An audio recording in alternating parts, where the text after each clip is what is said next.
નવસારી મહાનગરપાલિકાએ ધારાગીરી વિસ્તારના ગ્રીન ઝોનમાં હંગામી પાંજરાપોળ બનાવવાની યોજના સામે સ્થાનિક ખેડૂતોએ વિરોધ નોંધાવ્યો। ખેડૂતોનું માનવું છે કે આ વિસ્તાર ગ્રીન ઝોનમાં આવેલો છે, જેથી આ નિર્ણય પાછો લેવામાં આવે। વિરોધને ધ્યાનમાં લઈને નવસારી ગ્રામ્ય મામલતદાર અને ટીડીઓએ સ્થળની મુલાકાત લીધી હતી। અધિકારીઓ ખેડૂતોની રજૂઆત સાંભળ્યા બાદ પંચનામું કર્યું। અધિકારીઓએ આ સમગ્ર મામલાનો રિપોર્ટ કલેક્ટર કચેરીમાં રજૂ કરવાની ખાતરી આપી।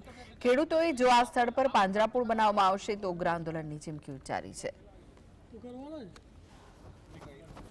અહીંયા જે ઓલરેડી 2014થી અમારી લડત ચાલુ છે રખડતા ઢોરોની, એ માટે અમે આગળથી આવેદનપત્રો કલેક્ટર સાહેબથી માંડીને દરેક મામલતદારને, ડીએસપી સાહેબને બધાને આપેલ છે, તેનું નિરાકરણ થયું નથી ને ઉપરથી અત્યારે જે સિટીમાં ઢોર રખડે છે એ અહીંયા લાવીને પૂરવાના, તો અમારા ખેડૂતો એમના પરિવાર કેવી રીતે ચલાવવાના, અહીંયા શું ઉત્પાદન થશે। ને બીજું સાહેબ કે અમારા કલેક્ટર સાહેબે એક ઠરાવ મંજૂર કરેલો છે કે મહાનગરપાલિકાના એરિયામાં 10 કિલોમીટર સુધી કોઈપણ ઢોર માટે જગ્યા ફાળવવામાં આવશે નહીં। આ સંગ્રહ થવાથી આજુબાજુના ખેડૂતોને ઘણું નુકસાન છે।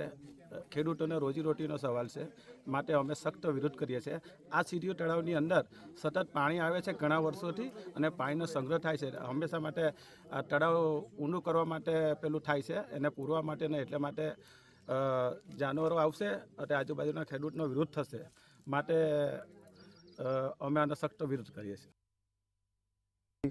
બ્લોક નંબર 471 જે ગૌચરની જગ્યા છે એ નવસારી મહાનગરપાલિકા હંગામી ધોરણે રખડતા ઢોરો રાખવા માટે પાંજરાપોળ 3 થી 4 મહિના માટે બનાવવાની માંગણી છે, જેનો ગામવાળા તરફથી વિરોધ કરવામાં આવેલ છે। એના તરફથી આપણે લેખિત રજૂઆત લઈ લઈએ છીએ, એને આપણે એસએમસીમાં મહાનગરપાલિકાને મોકલી આપીએ।